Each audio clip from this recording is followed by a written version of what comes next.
भारतीय कृषि अनुसंधान परिषद द्वारा पिछले कुछ वर्षों से मिश्रित खेती पर काफी जोर दिया जा रहा है। मिश्रित खेती को खुशियों की खेती भी कहा जाता है।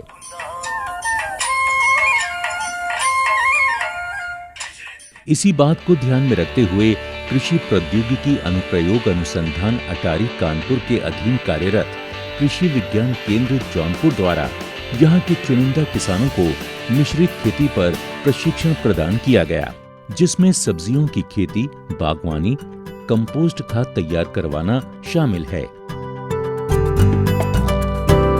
इन्हीं किसानों में से एक हैं रामजीत मौर्य,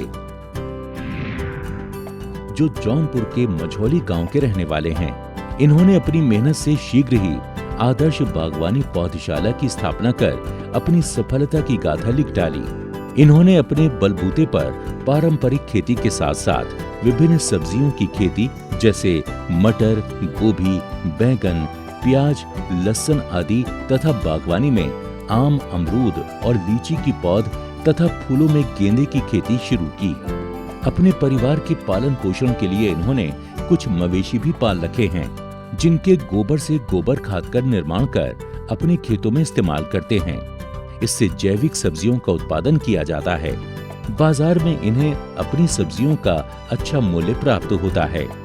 इसके साथ ही इन्होंने सहयोगी व्यवसाय के रूप में एक राइस मिल का गठन भी कर रखा है।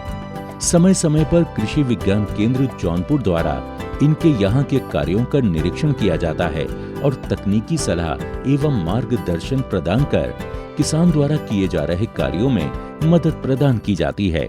पहले धान गेहूं की खेती में करता था और खेती में इनकम नहीं हुई। उसके बाद मैं कृषि विज्ञान केंद्र जौनपुर से गया, वहाँ से प्रशिक्षण लिए। प्रशिक्षण में मैं मिश्रित खेती शुरू किए और सब्जी और बागवानी को।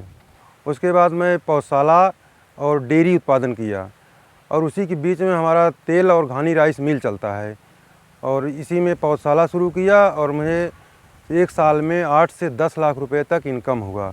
इस समय मैं बहुत अच्छे ढंग से बच्चों को पढ़ाई लिखाई कर रहा हूँ और हमें बहुत खुश हूँ इससे। आज रामजीत मौर्य जी अपनी इस आदर्श बागवानी पौधशाला द्वारा मिश्रित खेती का उत्कृष्ट उदाहरण पेश कर रहे हैं और अपने परिवार के साथ हंसी खुशी जीवन व्यतीत कर रहे हैं।